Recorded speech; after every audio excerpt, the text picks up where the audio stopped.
Bonjour et bienvenue à un autre épisode de Nicole Bordelot en balado.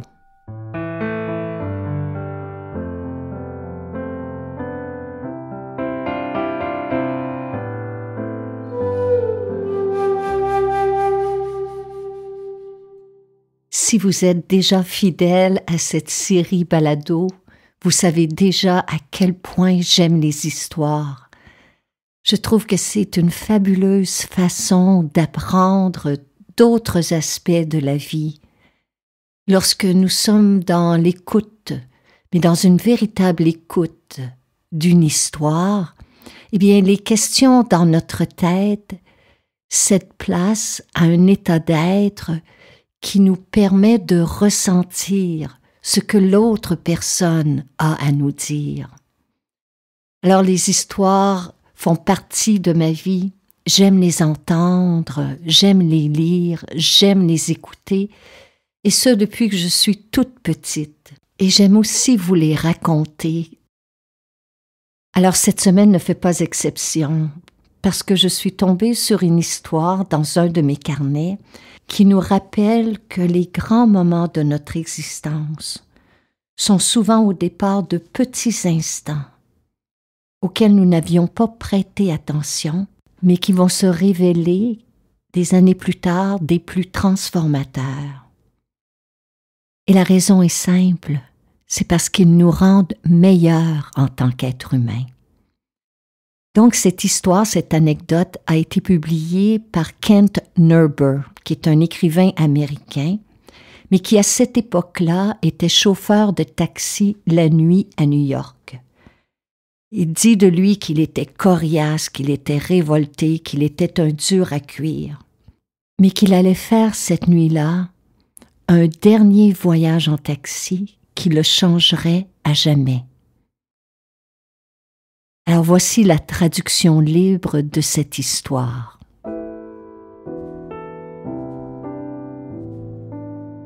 Il eut un temps, il y a une vingtaine d'années, où je conduisais un taxi pour gagner ma vie. J'avais choisi ce travail parce que j'aimais ce mouvement constant et j'aimais cette sensation semblable à un lancer de dés chaque fois qu'un nouveau passager montait à bord de ma voiture. Puisque je travaillais de nuit, mon taxi était devenu un confessionnal roulant. Les passagers entraient, s'asseyaient derrière moi de manière totalement anonyme parfois et souvent me racontaient leur vie. Nous étions comme des étrangers dans un train, les passagers et moi, dévalant à travers la nuit, révélant des faits intimes que nous n'aurions jamais imaginé partager dans la lumière du jour.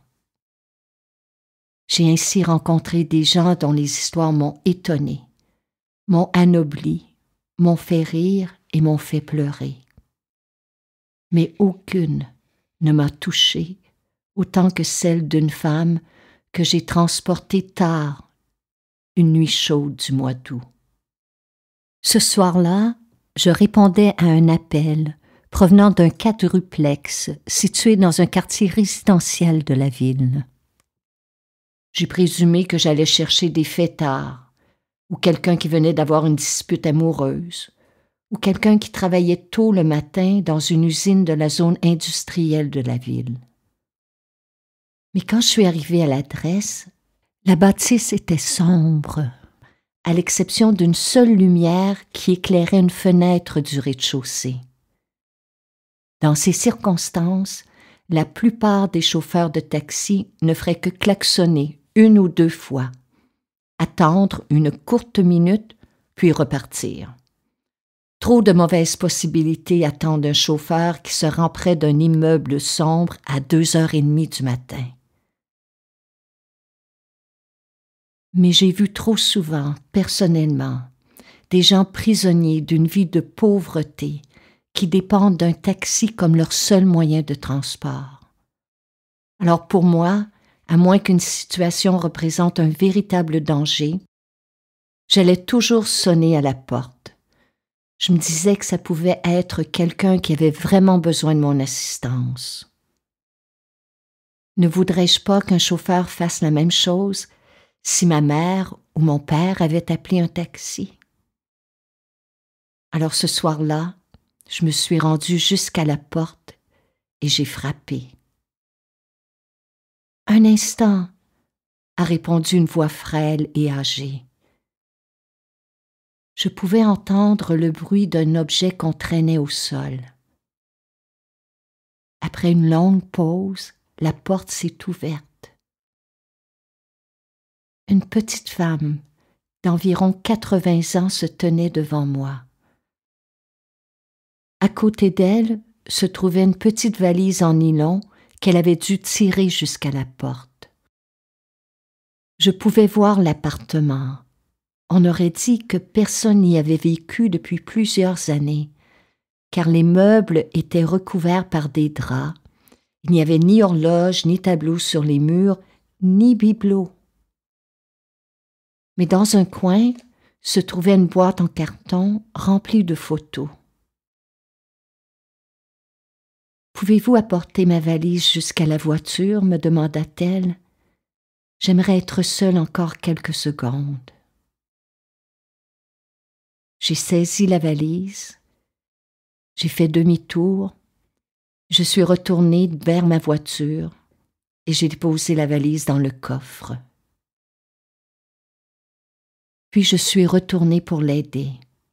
Elle a pris mon bras et nous avons marché lentement jusqu'au trottoir. Elle n'arrêtait pas de me remercier pour ma gentillesse.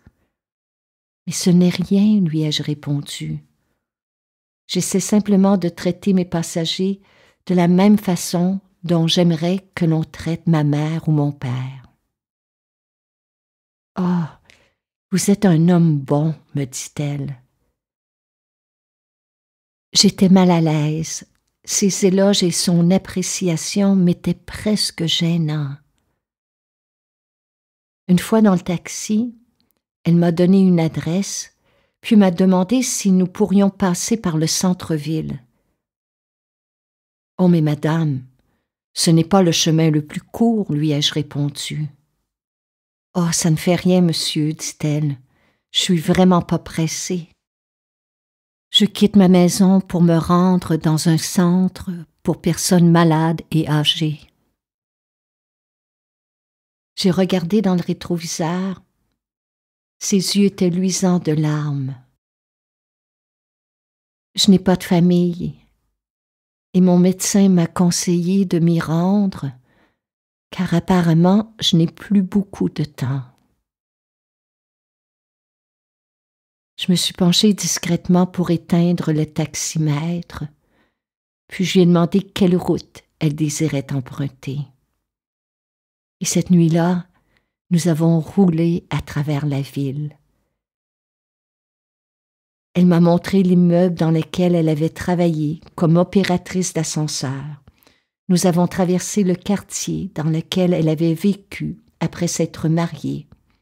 Elle m'a demandé d'arrêter devant un entrepôt de meubles qui était auparavant une salle de bal où elle avait dansé lors de sa jeunesse. Puis, parfois, elle me faisait ralentir devant un immeuble ou au coin d'une rue. Et là, elle fixait l'obscurité en silence.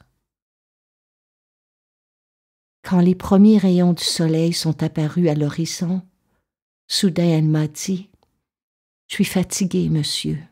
Allons-y. » Nous avons roulé en silence jusqu'à l'adresse qu'elle m'avait donnée. C'était un immeuble assez bas, comme une petite maison de convalescence, avec une entrée qui passait sous un portique.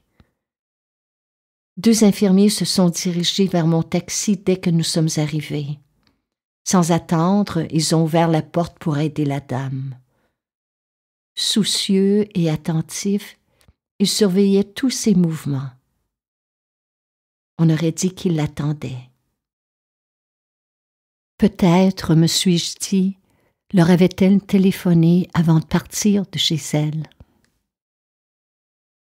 J'ai ouvert le coffre de ma voiture et j'ai apporté la petite valise jusqu'à la porte. La femme était déjà assise dans un fauteuil roulant. « Combien est-ce que je vous dois ?» m'a-t-elle demandé en fouillant dans son sac à main. rien, lui ai-je dit. Mais vous devez bien gagner votre vie, m'a-t-elle répondu. J'ai d'autres passagers, madame, lui ai-je répondu.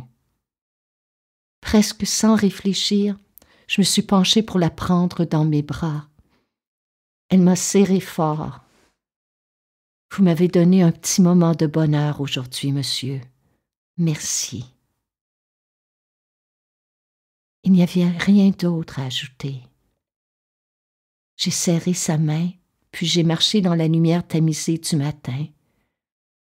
Derrière moi, j'ai entendu une porte se refermer. C'était le son de la fin d'une vie. Ce jour-là, je n'ai ramassé aucun autre passager. J'ai conduit sans but, perdu dans mes pensées. Le reste de ma journée, je pouvais à peine parler.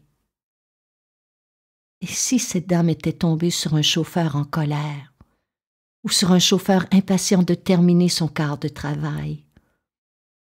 Et si moi, j'avais refusé de prendre cette course, ou si encore j'avais klaxonné qu'une seule fois avant de repartir?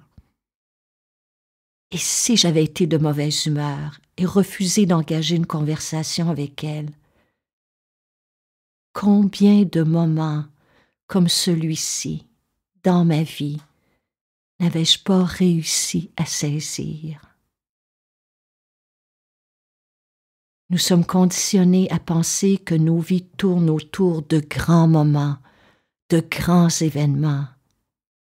Mais les plus beaux sont souvent de petits instants qui nous prennent par surprise. Quand cette vieille dame m'a enlacée et qu'elle m'a dit que je lui avais apporté un peu de bonheur, j'ai alors compris que j'avais été placée sur son chemin dans le seul but de lui offrir cette dernière promenade en taxi. Je ne pense pas avoir fait quelque chose de plus important de toute ma vie.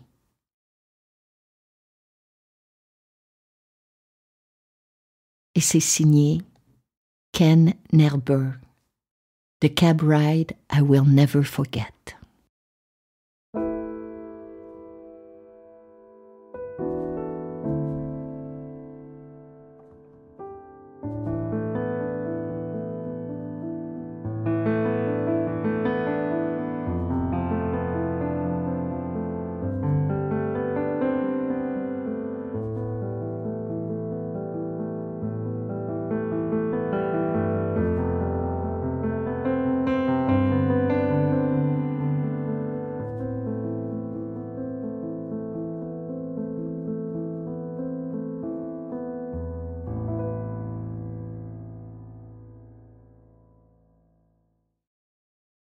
Si j'ai choisi de vous raconter cette histoire aujourd'hui, c'est que pour moi, elle me rappelle à quel point la compassion est une force puissante qui peut non seulement changer la vie de quelqu'un que l'on aide, mais notre propre existence. Pour moi, la compassion, c'est un élan du cœur qui naît de la reconnaissance de notre fragilité, de notre vulnérabilité et de la souffrance qui est inhérente à toute condition humaine, la nôtre comme celle des autres. C'est une valeur fondamentale. Elle fait partie de toutes les voies spirituelles. Toutes les grandes traditions confondues nous parlent de compassion. Mais souvent, on y comprend que notre compassion doit s'adresser uniquement aux autres, alors que faire preuve de bienveillance à l'égard d'autrui, tout en continuant à se juger et à se critiquer sévèrement, ne fait que créer un sentiment d'isolement et de solitude.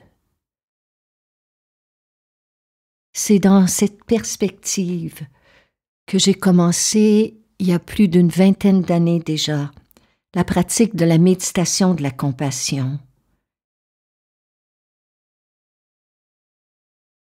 lorsqu'on fait face à l'adversité, lorsque nous vivons des difficultés, que ce soit de la solitude ou un échec, une perte, que nous sommes aux prises avec la maladie.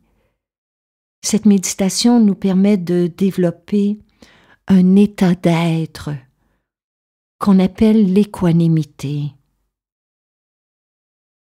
L'équanimité est une sérénité qui découle de l'acceptation de nos circonstances en sachant qu'elles sont vouées à changer, vouées à passer. C'est une qualité d'être qui reconnaît que chaque expérience est transitoire, que chaque émotion, que chaque difficulté est passagère.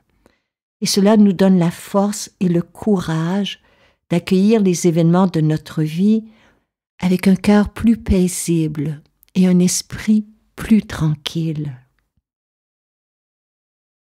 Je vous donne un exemple.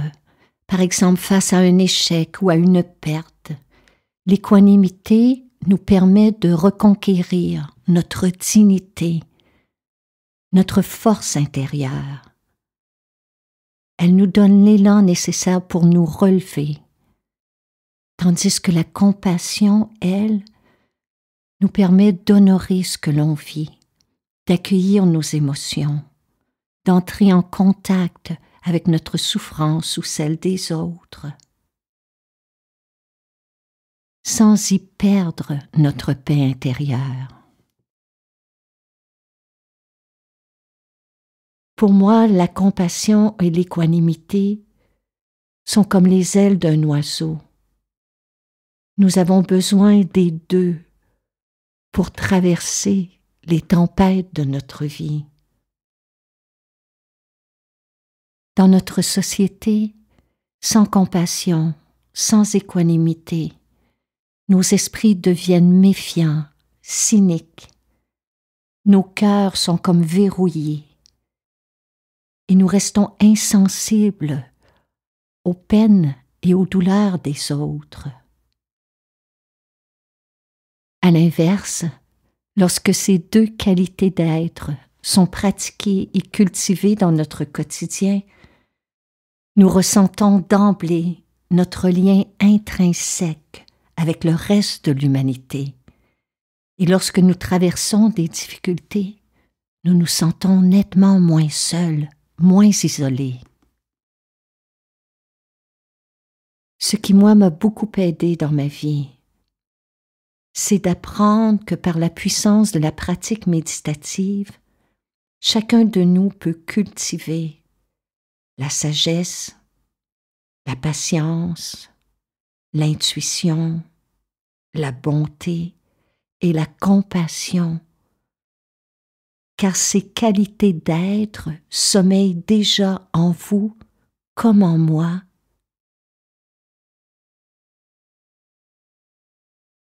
Mais nous croyons à tort que la compassion ne peut être dirigée que vers l'autre.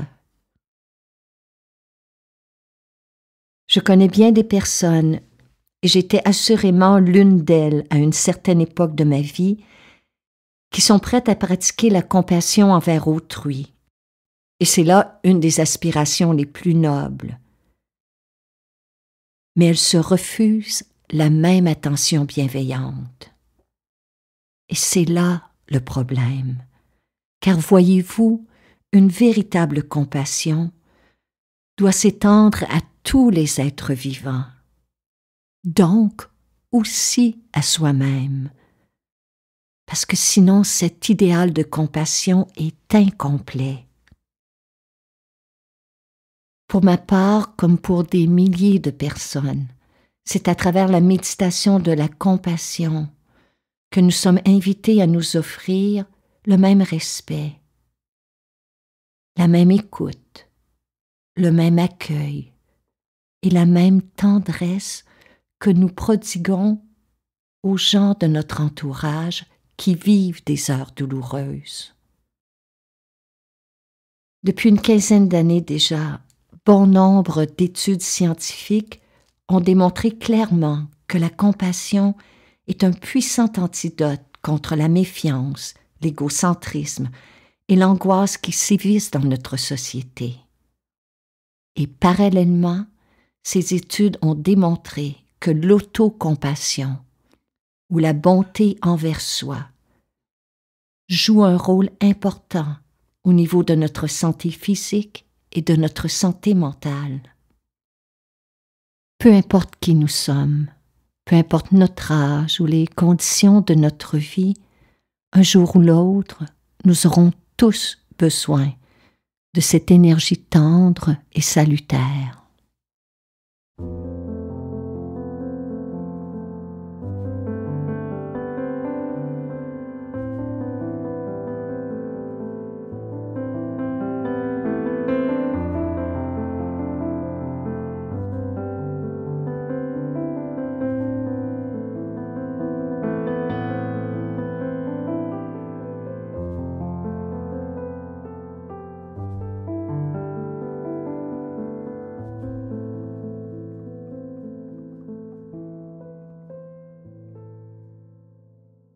L'autocompassion nous apprend à accepter nos défauts, nos qualités, nos joies, nos peines, nos succès, nos pertes, nos espoirs et nos déceptions.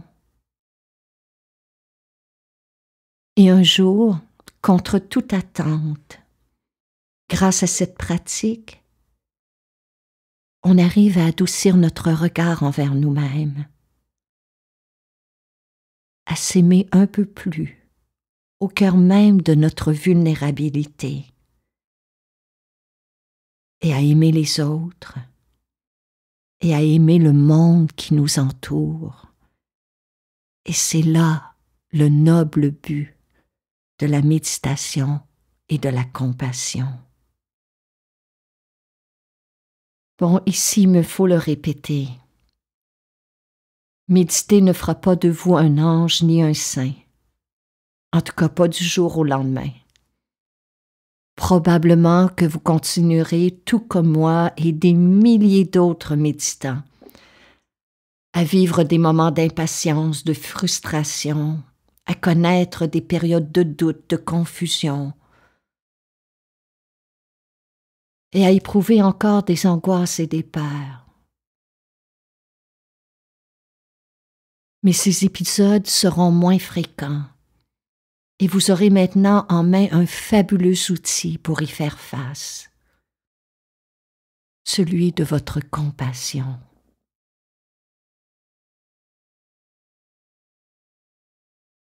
Quand le cœur s'ouvre ainsi, nos résistances se mettent à fondre. Les blâmes, les critiques, les jugements, envers soi, envers l'autre, cèdent peu à peu la place à une plus grande compréhension, à une plus grande indulgence, à une plus grande compassion. Progressivement, on perd l'envie de se faire souffrir davantage en nourrissant de la colère, de l'agressivité, de l'intolérance. Quand on est de mauvaise humeur, quand on est stressé ou apeuré, on réussit à moins se condamner, à moins se juger, à moins se comparer. Et on découvre peu à peu que la compassion, c'est la clé de la transformation. Et c'est ce qui donne un sens profond à notre existence. Comme l'a si bien décrit ce chauffeur de taxi. C'est celle qui transforme un moment ordinaire en une expérience de vie inoubliable. Alors mes chers amis, je vous invite à pratiquer avec moi la méditation de la compassion qui suivra ce balado. Et je crois que vous réaliserez qu'avec un cœur ouvert, une respiration consciente et une pensée de compassion, vous et moi pouvons naviguer librement sur toutes les vagues de l'existence. Namasté.